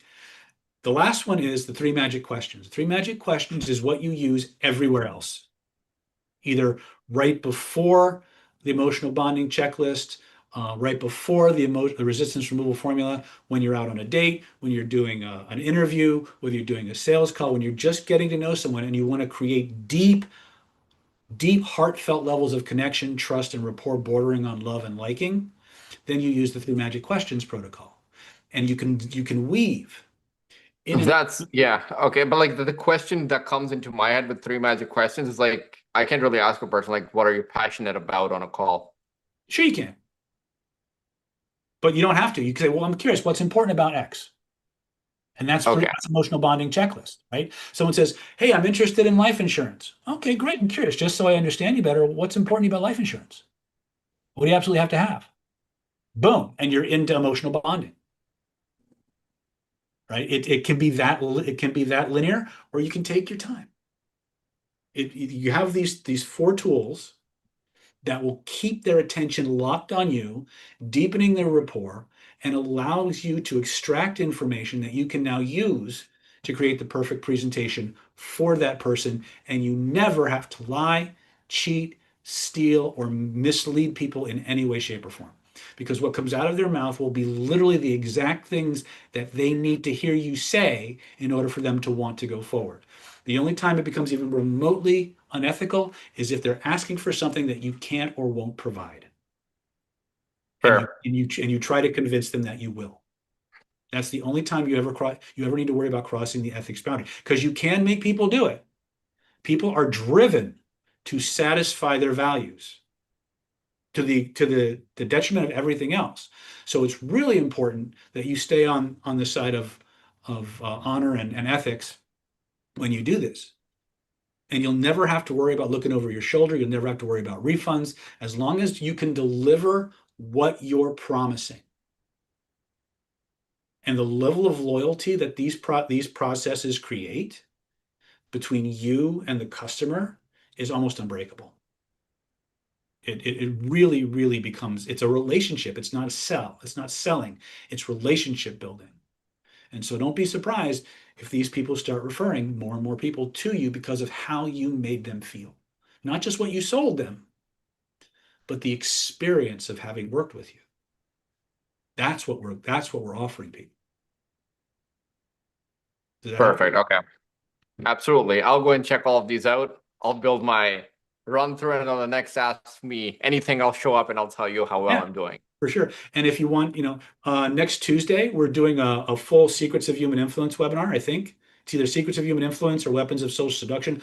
We'll be offering the whole webinar package. If you haven't gotten that already, grab it, because that'll give you not just the things I talked about, but the entire system and what to do when shit actually goes south. Perfect. I'll check that out. Yep. All right. Let's go to Julie Holmes. Hi, David. Hey, Penny Sticker. Within the DTI process, what is the trick to making sure you take on only the traits that you want without taking on the ones you don't? You make a list of all the things that person has that you don't want. Okay. Okay. This is if you have this presupposes that you have a robust enough sample size that you know this person really, really well. If you don't, then you have to create more generic filters. But when I do the DTI and I'm creating the connections, I imagine USB plugs running from my chakras and my eyes to them, and in between is a little line filter that filters out anything that's going to be harmful or detrimental to me in any way. And I built that into the construct that I use. Okay. Okay. Thank you. You're welcome. All right. Let's look at our Crypto Academy matches. What are the 3 cardinal rules of influence? To know, to dare, to keep silent.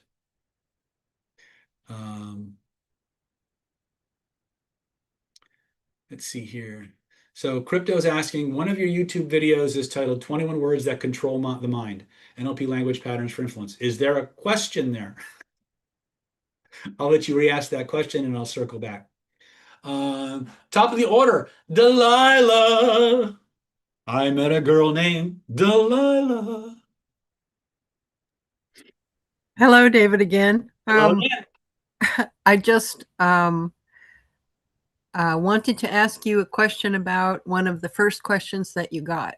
When you're in a situation where you can't change the people around you, and I'm talking about dire situations, like there are people who are married to narcissists who are dangerous to them if they try to leave. and the narcissist isolates them. Or let's say you're in prison, and the only way that you can avoid negative people or people that are going to mess with your aura is to isolate yourself. And you can't get out of that unless your time is up or they have mercy on you. How do you deal with those kinds of situations where long term you can't change the people that are around you? It always comes back to agency. What can you change? What can you affect? And at the end of the day, the thing you have the most control over, the thing you can change the most is you. So what changes? We have to ask ourselves different questions. They're not going to change. What do I have control over? You have control over you. So how do I change myself to optimize my chances of getting a result that I want or that I can live with in this situation? It's always going to come down to what can I do to change myself? Because whether you realize, and this is an editorial you, whether you realize it or not, each and every one of you are the center of your own universe. Your version of this world revolves around you, but we're operating under the illusion. Remember, I was talking about identities and what's the real you versus not the real you. There's a part of you that wants to believe that everything around you is more powerful than you are because you created that. And the fastest way to exhaust your energy is to try to change all of these individual people. The way you empower yourself in disempowering situations is by taking greater and greater control over your own neurology, your own psychology, and changing the things you can to the greatest degree possible, and being serene enough to accept what you cannot change until you find an opportunity to change it. There's an old saying that what cannot be cured must be endured. Sometimes the most powerful force we have is relentless determination combined with patience. Right? It's not necessarily the message people want to hear, but it is the best one I have. What can you control now? And it's almost always going to come down to something about yourself. Do I need to change my physical makeup? In other words, if I'm getting picked on because I'm physically weak or out of shape, can I change that? If I'm paralyzed by fears or mental movies in my head, can I take charge of those mental movies and change them so that and rehearse something different, something better? That maybe it doesn't pay off today, but a couple of weeks from now, I have a resource that I've nurtured and I've built and that can't be taken away. Always start with yourself. Always, always, always. The illusion is that these things actually are somewhere outside of us. It's almost always not the case. There will be situations that you have to endure, and there will be people you can change. But the vast majority of the ones that really bother us are usually the ones we can't or don't have the resources to do that. So hopefully that helps. Thank you. Thank you very much. You're welcome. Let's see here. So Crabbed Lobster 8090. I love these names you guys come up with. Hello, Dr. David. What a good way to lower the filters on the mind. What is a good way to lower the filters on the mind so you can say more, talk about anything without running out? Sometimes it's hard to keep talking due to being stuck in your head. So I'm not sure how to answer this question, not because I don't have some answers, but because I'm not sure what the context is. If you can rewrite the question and give me a little bit more context, I might be able to give you a more targeted answer.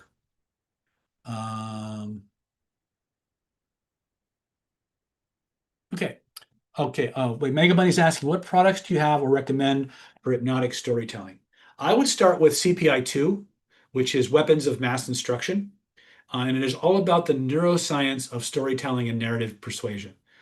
It is the course that I spent my life looking for, and then I realized in order to have that course, I was going to have to create it. So that's what I did, and I'm very proud of it. It is easily, I'll be upfront with you, it is easily the most dense course I teach. which is why it's CPI-2 and not CPI-1. I would recommend that you grab CPI-1 or Killer Influence, master that material, and then move into narrative persuasion. Another great series of books is Sell with a Story and Lead with a Story. There's also Hypnotic Metaphors by David Gordon, which I think is really useful. Personally, I think CPI-2, which is the one I led with, distills all that into something that's actually deployable. And it will help you. In fact, it's part of the bonus. It's probably going to be part of the bonus package that we're offering on the Tuesday webinar. So if you're interested in getting the whole system, I would recommend you log in on Tuesday at 1 or 2 o'clock. I'll post it in the group. And we're going to do a Secrets of Human Influence webinar. We're going to talk about a lot of that stuff. Okay, but yeah, I would start there with CPI-2, and then supplement that with like Captivate by Vanessa Van Edwards, and David Gordon's Hypnotic Metaphors, and Lead with a Story, Sell with a Story. Influence and Resistance and Persuasion by Dr. Eric Knowles is a good supplement as well. So again, you ask for the fire hose, you get the fire hose. So Crypto is asking, among the 21 patterns, which are the 3 most powerful ones? Awareness, cause and effect, complex equivalence. Beyond a shadow of a doubt, those are the 3 that if I had 3 language patterns that I needed and to use, and my life depended on it, that would be them. And then I'd sprinkle it with a lot of adverb and adjective presuppositions. Okay, let's see here. All right, we're top of the order. Lisa.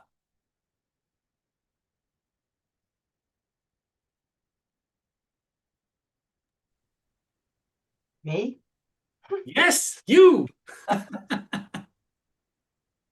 You've actually answered my question about getting triggered. But Okay. my issue, though, is when it is a very close family member, I just can't get rid of them. Mm-hmm. So I thought I had worked through all of those issues with myself. Obviously, I haven't. Correct. So what do you recommend now at this stage that I do for me? Okay. Are you familiar with the transformational triad, the color breathing, magic frame, and energy spinning? Yes. Okay. Have you used them? I have not on myself. Okay. Start using them on yourself. So are you familiar with our process called shit listing or bucket listing? No, I don't think I've heard that. Okay. So one of the things one of the biggest challenges that people have our techniques work great when you're deploying them on other people, but a lot of times the person we want to deploy them on is the one we're not deploying them on, which is ourselves. And so we created this way of flipping the script on the things that trigger you. So you get practice with stuff that doesn't matter as much and get really good at changing yourself first and then go after the big stuff. We call it bucket listing or shit listing. And so what you want to do is you want to take everything that triggers you and you just want to brain dump it onto a piece of paper. And you want to look at each thing and you want to assign a charge value to it. So if maybe the first thing you write down is, I hate my mother-in-law. Well, you write down your mother-in-law, hate, and then on a scale of 1 to 10 or 0 to 10, how much do you feel that way? And then you write, maybe I hate spaghetti. And you write spaghetti. On a scale of 0 to 10, how much do I hate spaghetti? And it's a 3, right? And you just dump everything that is bothering you, that you want to get rid of, right? And you just brain dump it onto a piece of paper. Then you look at each one and you assign a charge value to it, like 0 to 10. Then you look at the list and you reorganize that list from the zeros, the ones, the twos, the threes, all the way down to the tens. And then you either start working right away on the level ones, twos, and threes, or you find more level ones and fill in like 5 to 6 of them. Then you add 5 or 6 level twos, and then 5 or 6 level threes, and you work through the level 1, 2, and 3 stuff until it's super easy to clear. When you can do the 1, 2, 3s easy, then you go to level 4s. When you can do the 4s easy, then you go to level 5s. When you can do the 5s easy, you go to level 6. When you clear level 6, it's all the way up to the 10s. And by the time you hit, usually around 5 or 6, level 5 or 6, your brain and your neurology has such a history of success with that technique and it's practiced going to that technique so many times, a lot of times it'll just start clearing shit for you. You won't even have to trigger it. But if you need to consciously resolve something, your brain has a history of success connected to that technique, and it's more willing to engage in that process. One of the reasons that we fail when it comes to changing ourselves is because we have a negativity bias in our bodies, in our nervous system. Our nervous system is designed to zero in on the biggest, nastiest, longest lasting, most problematic thing in our life and want to get rid of that first because that's the biggest irritation or the biggest pain point. Well, the problem is it's been there the longest, it's the strongest, and it throws you immediately into a state of unresourcefulness, right? And so what happens is, I'm going to go to Brady Bunch mode here just so I can see everybody. How many people here are familiar with this concept called role-playing games? Right?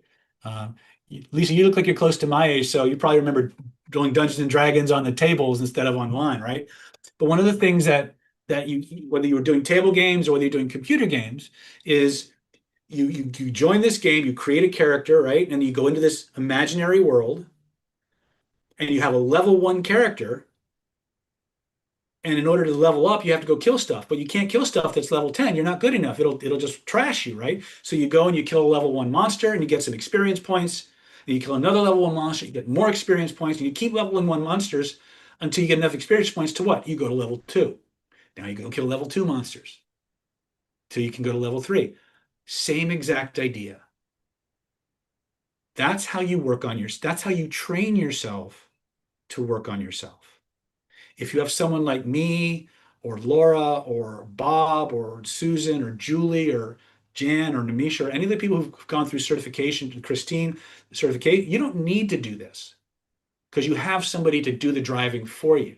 But if you're working on yourself, by yourself, you need to flip the script. You need to go after the baby stuff first and get really good at the baby stuff, then go to the next level, and then the next level, and the next level. And by the time you hit the 4s, 5s, and 6s, your system has such a history of success, it just automatically defaults to it. But not only that, by the time you hit level the 8s, 9s, and 10s of the world, the perceived level of difficulty between what you've been doing and what you need to do is a degree of 1. And that makes all the difference. And that's what gives you the confidence and the assertiveness to go in and know that you can clear it. You have to get over your transformational inertia. There's this little the definition of inertia is an object at rest tends to remain at rest until acted upon by an outside force. An object in motion tends to remain in motion until acted upon by an outside force. You're from a transformational perspective, metaphorically speaking, you're an object at rest.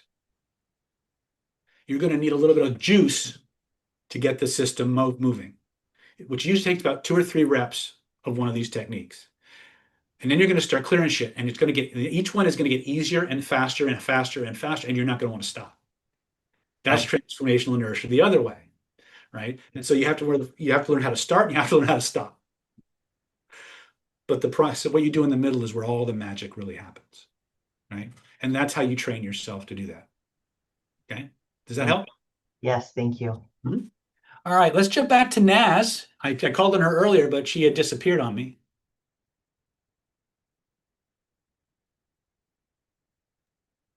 Hi, Dr. David. Hello. Oh, you muted yourself. There she is. Okay. Yeah, my question is, how do you get rid of dampness in the body? How do you get rid of dampness in the body? Is this from Yes. a medical perspective? Yes. Okay, so the first thing you want to do is tonify the spleen. Okay, and how do you do that? Okay. I'm curious, what's your background? In terms of what? I don't have any background, just from what I watch from your videos and, some other people. Okay, so dampness in the spleen is almost always caused by a weak spleen. So you have to look at your diet. Are you eating a lot of fatty foods, a lot of cheeses, a lot of doughy stuff? All these things create phlegm or dampness in the body. They're harder for the system to digest. You want to start looking at herbal formulas that tonify the spleen energy. So the spleen is related to the earth energy of the body. So walking will help you a lot. Most physical activity will help to break up spleen dampness, but you're going to have to watch your diet. And you're going to have to probably, there are certain acupuncture points. I don't know, like I said, I don't know what your background is in terms of that. So I'm going to keep it very generic. There is an exercise for this. There's actually two exercises for the spleen. We have the earth, the 5-element qigong that I learned from Dr. Johnson, which is really good for the spleen energy. You also have the sound for the spleen, which again, I don't know what your background is, but the sound you use to vibrate the spleen is whoa, whoa.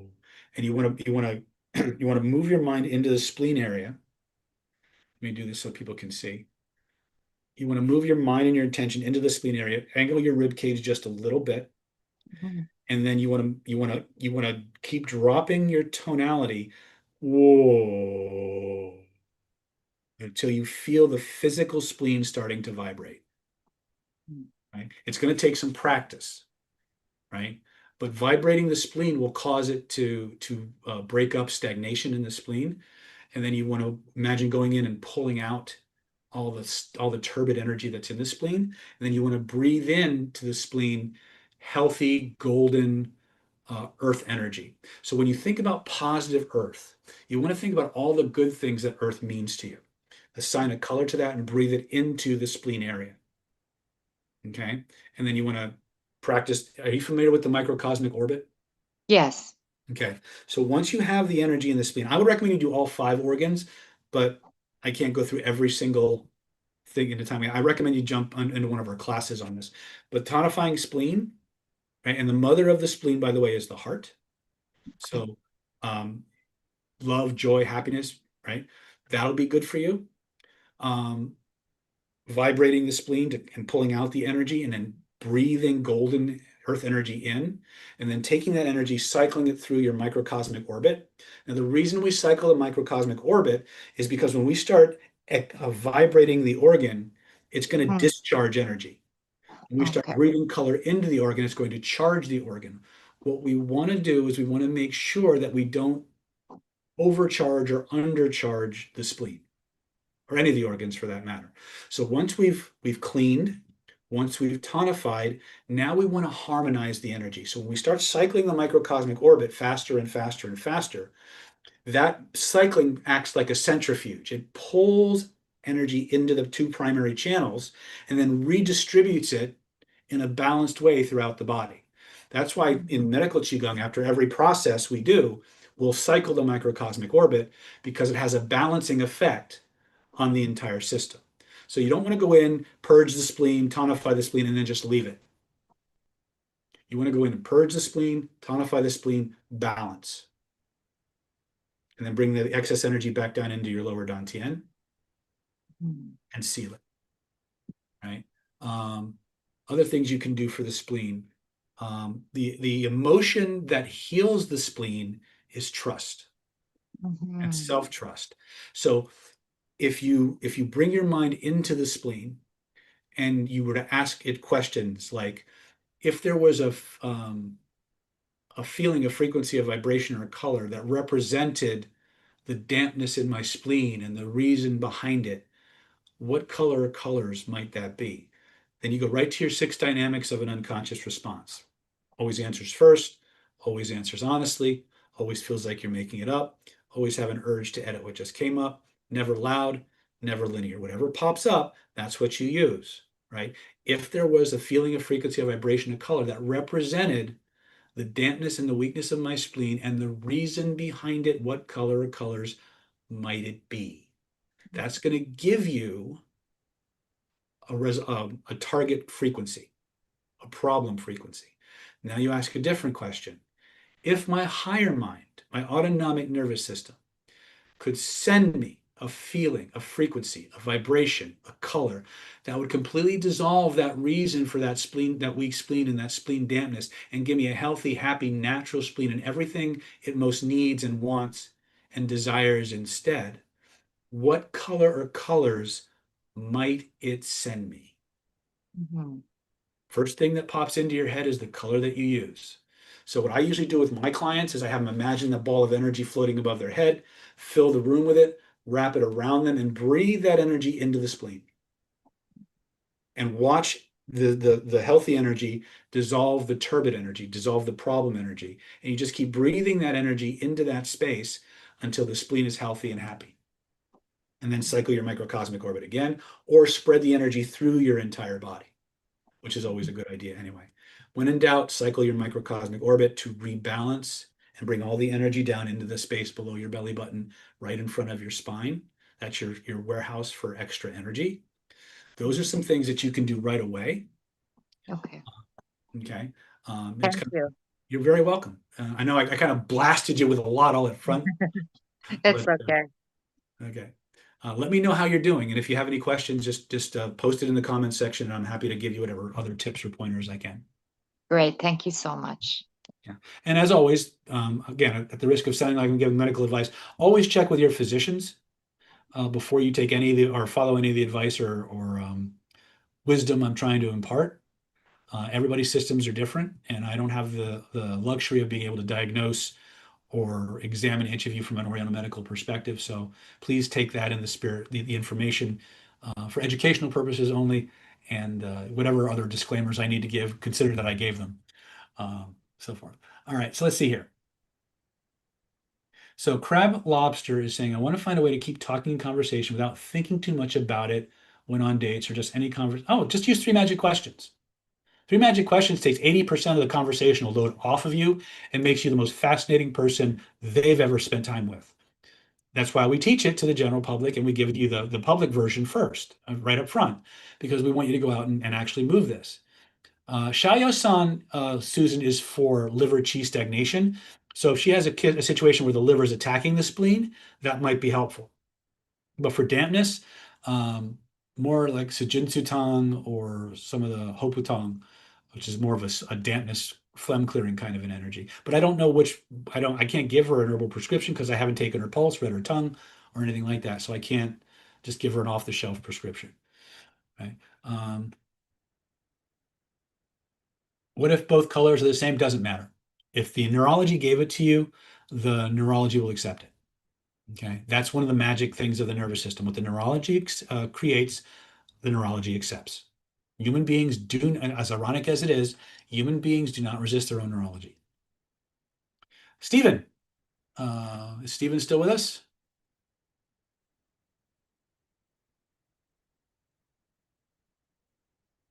I see him. Are you there? Stephen, can you hear me? Stephen going once. Stephen going twice. All right.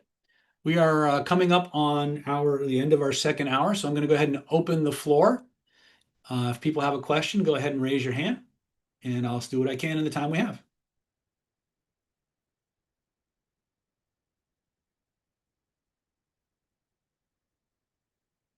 And it got very quiet.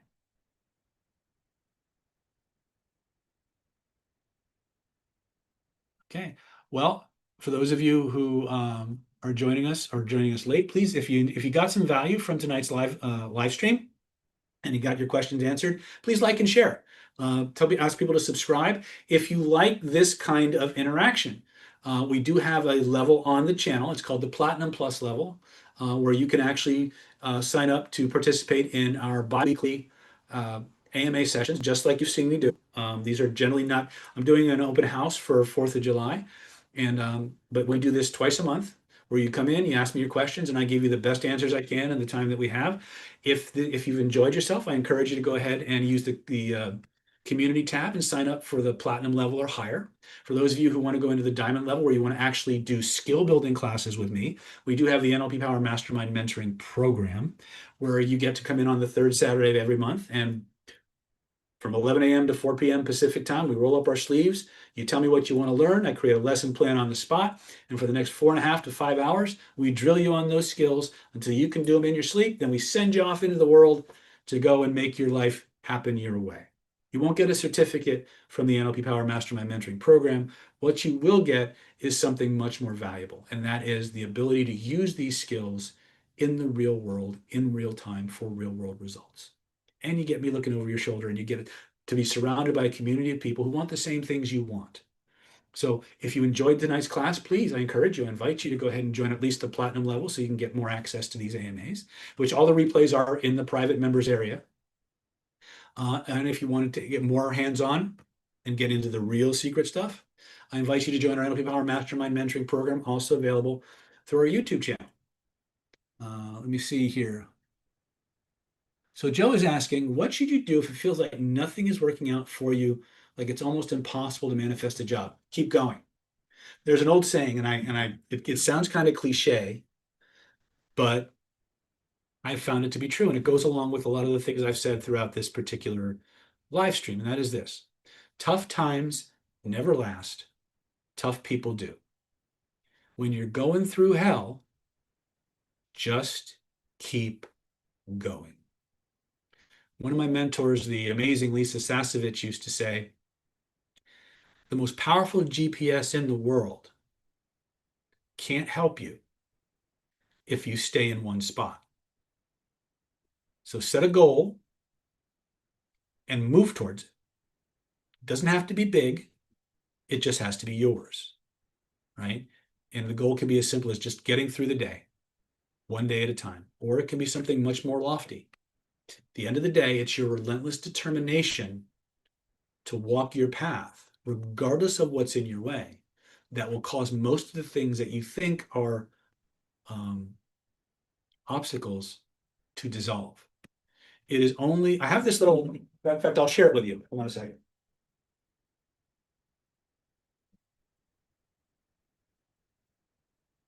I've had this little magnet by my desk. You can't really see it. Oh, you can. On my desk for the better part of 25 years. And it basically says, most obstacles melt when we make up our minds to walk boldly through them. That has been one of the most profound truths I've ever discovered. When we embody the concept of relentless determination and we make a decision to go forward our life our way, no matter who says yes, no matter who says no, no matter what resources we have, no matter what resources we don't have, when we make up our mind to go for it, no matter what, damn the torpedoes, and we just keep going, many times on the horizon, you'll perceive what look like huge mountains of obstacles, all the reasons why you can't succeed. But what's interesting is if you just keep going and going and going, right as you're about to hit that obstacle, many times the obstacle moves or it fades or you find an alternate way around. But it doesn't manifest if you stop. Okay? A lot of the obstacles that hold us back are not out here. They're in here.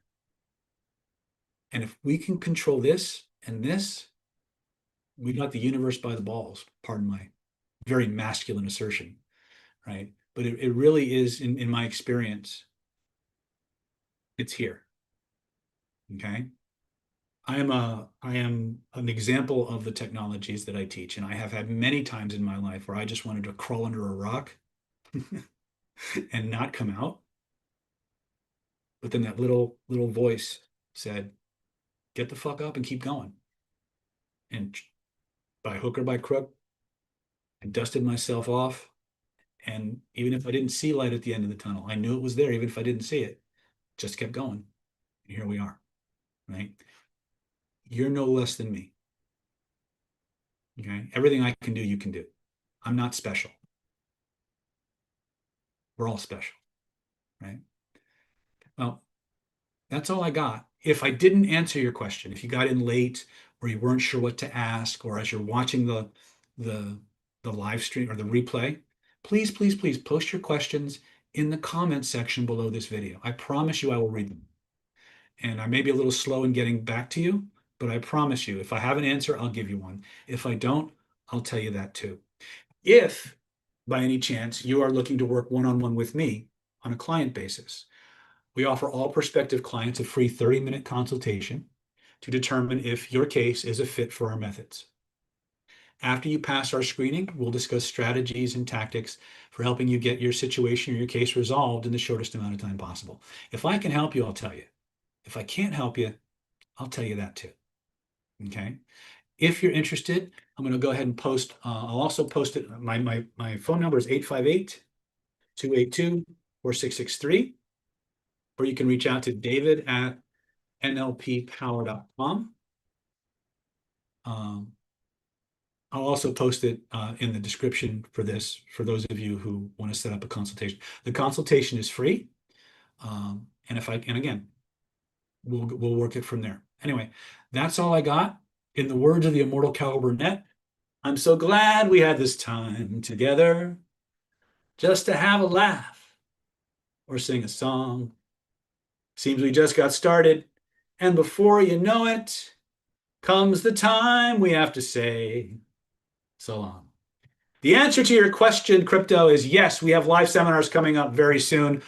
Check our events page for in the next week or so for the latest and the greatest. I love you all. Thank you for joining me. It's been a pleasure. Click those links, like and share, and I'll see you on the other side.